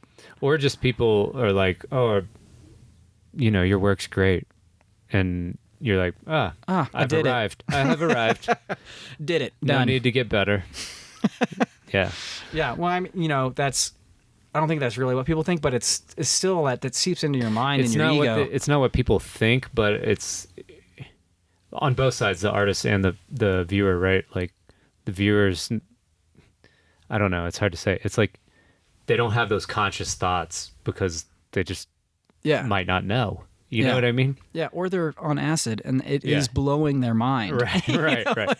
Right. And yeah, I've definitely had some people compliment my work that like cried at it, you know, and that feels that's such a powerful emotion to like compliment with. Yeah. And so when someone does that, you feel like Superman. You're like, wow, I'm a badass artist. Yeah. You know? Yeah, I had that happen to me, and I remember the painting that it was, and at the time I was like, oh yeah, I'm fucking killing it. And then I look at that I'm painting. a legend. Yeah, exactly. I look at that painting now and I'm like, that guy was high. I'm glad that she got something out of that, you know? Yeah. And that's a beautiful thing about it for sure, right? Like that you can just the simple act of making art can inspire someone to the point of tears. Yeah. And that's great. Yeah. And just to get back what you're saying, like definitely want to encourage people to take that path of art, but like if you're gonna go all the way. Mm-hmm. Try and get better. Yeah, I say this. It's not about being perfect. It's about making progress. But absolutely, making progress takes the person. Well, you have to be a perfectionist to make the progress. Yeah. So you got to be stern and strict and like want to get better, but like never just settle for like. Everything I do, it's as good or better than my last piece. And if it's as good, I'll take it. Like, if I'm just over the painting, like I've been working on forever, I just hold it up to like my past work. And if it holds up, I'm like, all right, done, moving on, letting this one go. Yeah. But then, you know, if you don't do that, then what are you doing? Yeah. You know? Mm-hmm. You're just, I guess, having fun and it's therapy. Right. Which is fine. Right. But, you know, that's not for me. Yeah. Right. Same. Yeah. Yeah. I think, yeah. What do you think besides, I mean, you've gone through just a list of everything, but why do you think you create art on maybe a more metaphorical level or a psychological level? You mean as far as my subject matter or? No, not necessarily subject matter. Just why do you create in general? Oh, you've asked this before to other people. Oh, I'm sure. Yeah. Yeah. And then when I listen, I'm like, I would say this. And now you're and here I am. I don't know. So why do I create art in general? Like, why? I don't have an answer myself. It's a good question. I'll have to dive into my spiritual roots on this one. Mm-hmm. Sorry if you're an atheist, but I think God made us in his image and we are all creators. And so I feel like whether it's art, food, engineering, whatever, there's a creative outlet for you out there. And if you're not tapping into that, I feel like you're missing out on a really special part of yourself and in life. Yeah. So for me, like I said, in high school, like I just was terrible at everything but art, and I like sports. I like playing sports. I don't watch sports. No one texts me and be like, hey, what do you think of the Bengals? Like, I'm not going to have a good answer. But, you know, anything I can create out of nothing for me is like what comes naturally to me. Yeah. And you like doing things that you're good at, right? Right. So for me, I just have a knack for it. And I don't know if that's just for my dad and my mom or just wanting to do it a lot. But I think it feeds me. It feeds my soul. And if I don't make art, if like a few weeks goes by, I do start getting down. I'm like, something's not right. Like, what's life about? what's the point in all this? And I'm like, I haven't painted in forever. Yeah. And then as soon as I'll do these things where I just have like a small canvas and I have leftover paint in a palette from the last painting.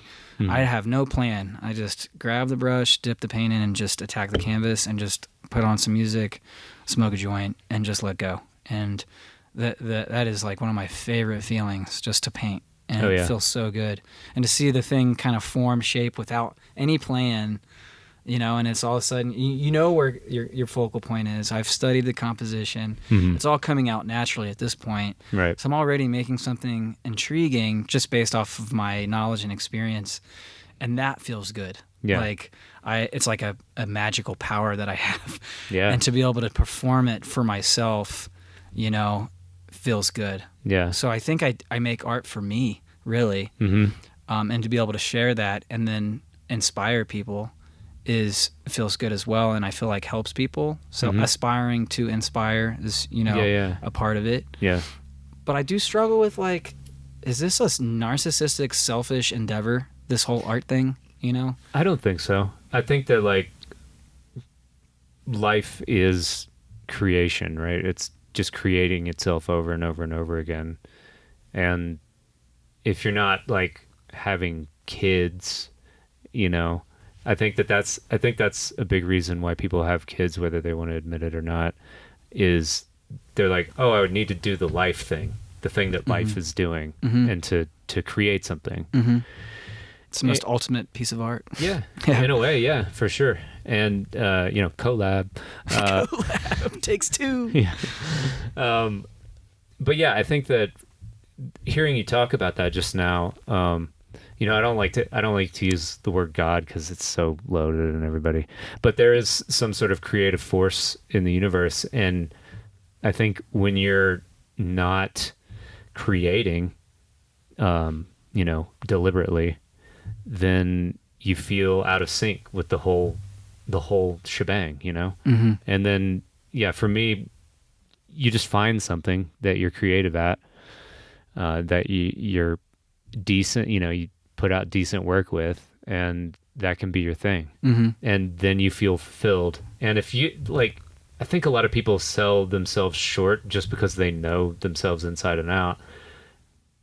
But your mood and your sense of like well-being is so important to the overall everything, the whole gestalt of human existence and nature and all that shit. And so when you're helping yourself by creating, you're also helping the collective, I guess. People that are experiencing your creation. Or people that have to deal with you at the grocery store or in traffic or whatever. You know what I mean? Yeah. Like a fulfilled, or like a person who is working on being fulfilled through the vehicle of art is probably less likely to snap out in traffic or kick their dog or, it's the whole butterfly effect kind of the thing. calm energy you acquire through your art transcends into your grocery shopping experience. Yeah. Well, yeah, sweet. That's cool. No, I totally agree with that. Energy is a big thing. And honestly, like even reading, I think we have so much screen time in our culture right now, and it's get on the soapbox. Let's go. I'm gonna do it. And you have your visual and audio done for you. There's not a lot of room for imagination. And when you're reading, you have to imagine that face and that scenario and the setting and stuff, so your mind has to work. And like, even if you think you're not an artist, if you're reading, you are tapping into your imagination and working that part of the mind. And I think that's a healthy move. Do you think the same thing for audiobooks? Because I can't really read. So, but I know how sounds of... I can get it, Yeah. The same thing? I think so, because you're not watching the visual. So there is a part of your mind where, the narrator is describing the setting, and you have to fill in that blank with your own mind. I'm just kidding. I can read. You're saying it on behalf of anyone who is dyslexic out there. Yeah, totally. Let's see. Speaking of reading, I've got questions here in front of me. Oh yeah, this is such a broad and like meandering question, but where do you think ideas come from? Do you think that a single individual is the generator of ideas, or do you just think they're kind of like floating out there for people to piece together via their experience or what have you? I'm gonna just do a blanket statement and allow myself to Broad not strokes. know the answer to that. Yeah. But since you're asking me and I'm on a podcast and I have to say something, Come on, content. Let's go. let's do it. I think ideas. I think how you interpret an emotion or how something is affecting you is based on your upbringing, the traumas you've experienced, whether they're good or bad. They all affect how you express that emotion. So an idea will come into mind, but that seed for the idea, that whatever that is, I feel like there's definitely a dimension that we tap into as creators, and we become the channel for that. Yeah. And like there's a river flowing that we can't see or smell or touch, and we become the medium for that river to be seen and smelled and touched. And so I think ideas are that. Nice. Just kind of like Yeah. a flow of thought energy that can be... Yeah, there's that whole collective consciousness thing where like you have an idea and then you're like, I'm going to invent this thing because it's my idea, and then you Google it and it's already done. Or someone else is doing it. Yeah. And you're like, oh, that's, I didn't think anyone else would have thought of that. Like, but there's that river flowing over everyone's head, and someone was able to reach up and grab it before you. Yeah. You know? Like Sarah, my girlfriend, invented wedges, right? Remember we were talking about this the other day? When she was in 3rd grade, and she's like, what about shoes with cork as the heel or whatever? And apparently they were made like, I don't know when they were made, but she didn't get it. She didn't get cred, but you know. Well, you know what I was saying is like she could still today probably make wedges, and that would be filtered through her life experience and her interpretation of wedges, and still be cool and still be successful. You know, because they would be her version. Oh yeah. Not that she has to even try to make them different. It was just and that's like why there's so many different things of the same thing. Like, we didn't invent painting. That's for fucking sure. No. Yeah. No, like so many, like, you know, movies do, like Hollywood does that a lot. Oh, they recycle the shit out of everything. Or they'll just like But it's two okay. movies will come out at the same time and they're basically the same movie, you know, but like they're like, no, but we're going to do it a little different, you know? And, you know, that, I mean, that's a terrible example. There's so many other products and like services out there, like Postmates, DoorDash, you know, like there's all these different versions. So yeah, I think you can tap into that river, that fountain of creativity that just is always around, and bring it down and bring it through you and show it to the world through your lens. And how do you, is there anything that you do to get more tapped in? Like what kind of routines or rituals do you have before painting that get you in the... You mean other than smoking weed? Yeah, well, I mean, okay, there you have it. All right. I'm done. Can I leave? And are we thanks done? for coming to another RTAF podcast. Smoke pot. I'm gone. No, I mean, I think I don't have a set routine that I strictly follow. Like you said this earlier when we were talking about how good you are with conversation. You like people. I genuinely like people. I'm an extrovert. I just love like talking to people. Yeah. Or even observing them as like a people watcher, like just. Well, that's creepy. But go ahead. I'm definitely the fly on the wall sometimes, No, and I that's probably my weird introverted artist self. Like, don't feel like talking to anyone, but I still want to be out. You know, like I don't want to sit at I'll go to the home and not coffee shop. talk. I want to go out and not talk. you know, Right. I've done that so many times, and I just bring a sketch pad or my notebook, and I used to write a lot more. I still write every once in a while, but for you patrons out there, I'm still writing.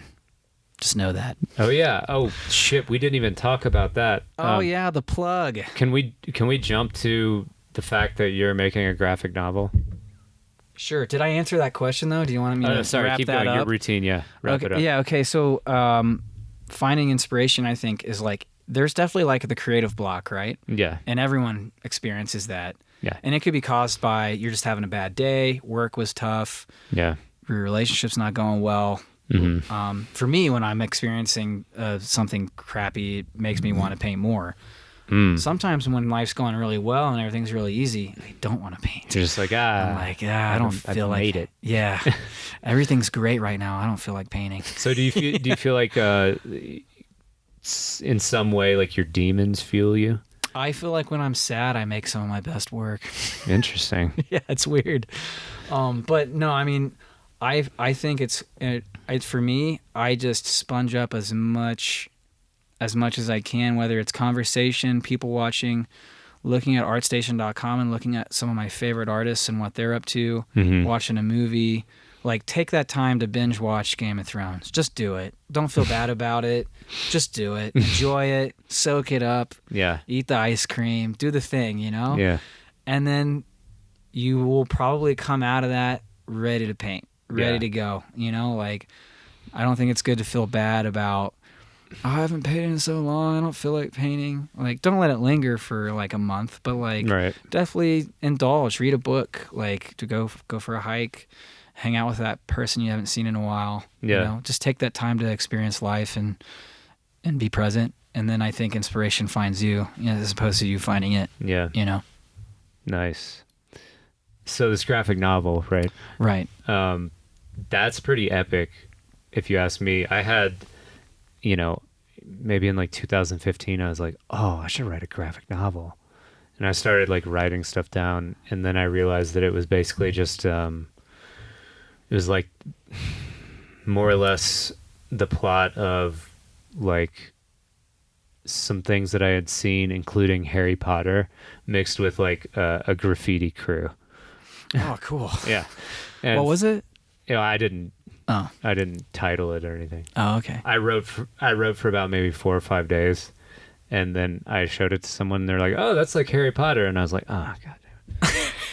But it's my version of Harry Potter. Yeah. It's Larry Snotter. Yeah. But anyway, yeah, that's cool. Tell me about your graphic novel, because I don't want to make this all about me, because I always do that. No, this is your show. I think and you do a great job. So I'm glad that you tried to write a graphic novel. Really good. Great compliment. Eating the goodness. It's kind of a spicy one. Yeah, it's hot, right? Yeah. Yeah, it's a 2. Go ahead. Sorry. Yeah, I'm writing a graphic novel, and honestly, it started during my dark days in LA when I was going through all that crap. Mm-hmm. And I think something I'm inspired by is the whole escapism thing. Mm-hmm. Probably been fascinated with escapism since I was a kid. But like, I wanted to write a story about it and the lessons one learns through escaping things that they're afraid of or don't want to face, or chasing that ideal home or setting or lifestyle, and just running, Yeah. And I felt like I did that a lot in my early years. I was chasing things, and especially in LA, I was, experiencing a lot of escapism. Yeah. And not that it's all bad. Like, escapism is awesome. Like, that's why we read and watch movies. Right. Like, to get away from all the crap sometimes. And we come back and bring whatever we were inspired by back into the crap and make it less crappier. So I love escapism. So I wanted to write a book about it, and it's called Space Loungers.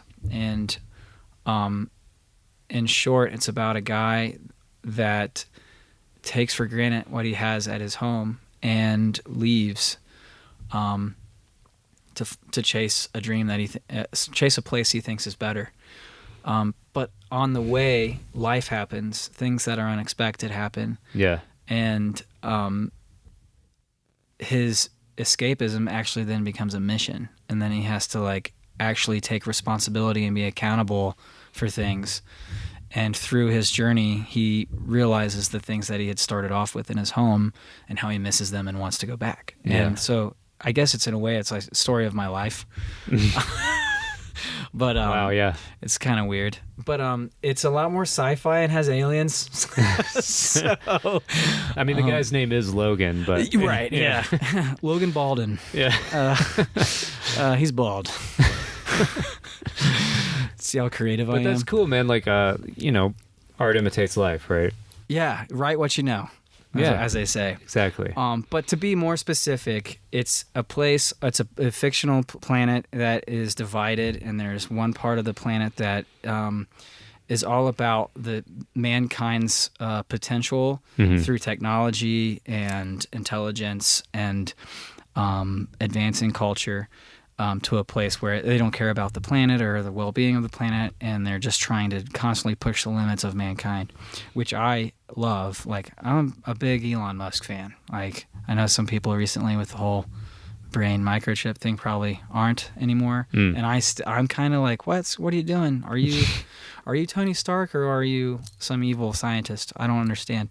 But still, like, I love that part of the human experience of, like, what can we achieve? We are not animals. We are something way different. Like, we can do a lot.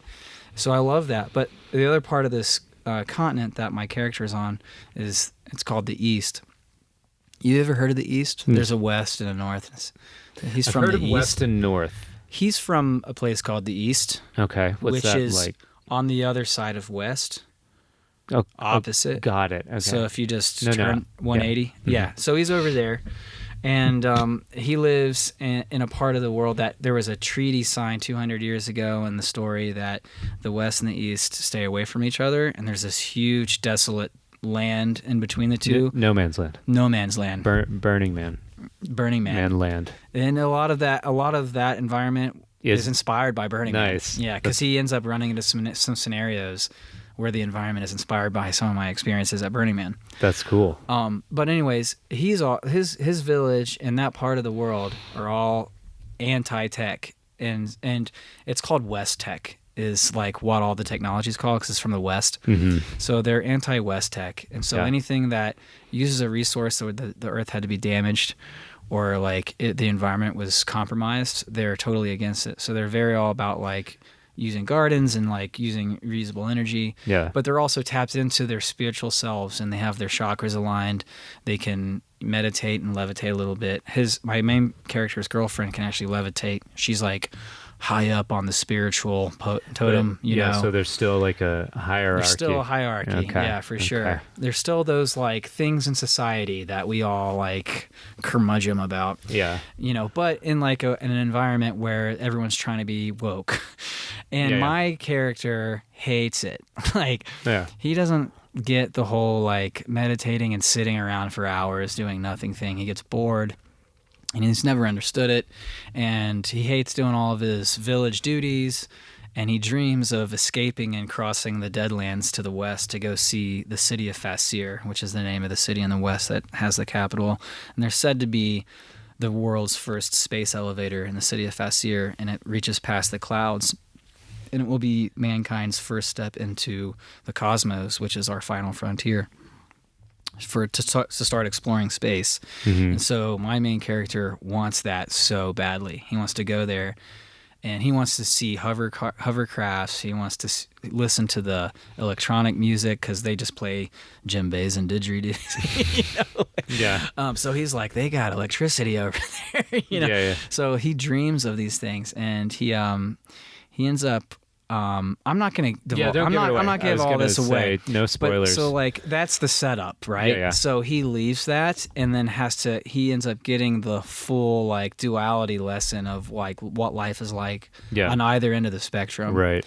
But long story short, he ends up being blasted into space and not knowing how to get back.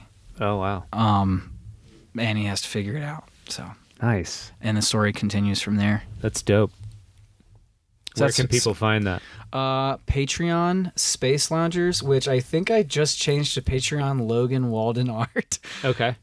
Try either one. You'll probably find me, Space Loungers or Logan Walden Art. We'll find the correct one after this, and I'll put it in the description with links and stuff. I apologize for any of my patrons that are wondering why I haven't posted in a while. Commissions and life has been busy, but thanks for sticking with me. I am still working on this story, and it's a huge passion for me, and I'm determined to make it happen. So your support definitely helps provide me a way to do that. Yeah, and I think you're doing great. It's hard to be, living off your art and stuff. So it is. Sometimes like opportunities or deadlines come up where you have to sort of push other things to the side for a second and just get it done. Mm-hmm. And then you gotta make that money, Yeah. You gotta pay those bills. Yep. I'm really bad at writing endings, but I think this is a good place to stop. Is that good? Yeah, we'll both just get dragged off with those comically long Ring the canes. gong, Mike. Yeah. Thanks for having me, though, man. Yeah, dude. This was fun. It's been awesome. This is a great podcast, and yeah, I'm glad you're here, staying with me, and we're working on this collab. And everybody, stay tuned for that. I'm sure hopefully we'll be able to drop it by Monday.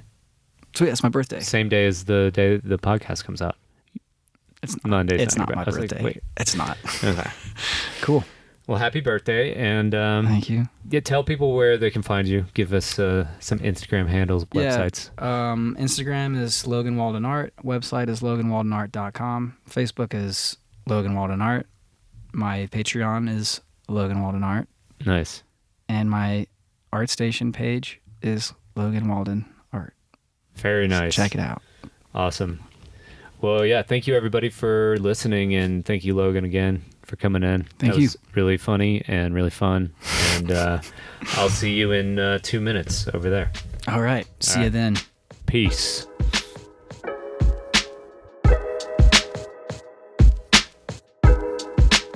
Thank you again for listening to another episode of RTAF Podcast. If you are interested in supporting the Patreon, that address is patreon.com/RTAF Podcast. And I want to thank all my patrons. You guys keep this engine running. I couldn't do it without you. Go over there and check out the tiers I have available. It includes video, guest suggestions, patron-only posts, and some merchandise. Thank you again for listening. Please rate, review, subscribe. Do all those little things that help get RTAF into the consciousness of more and more people.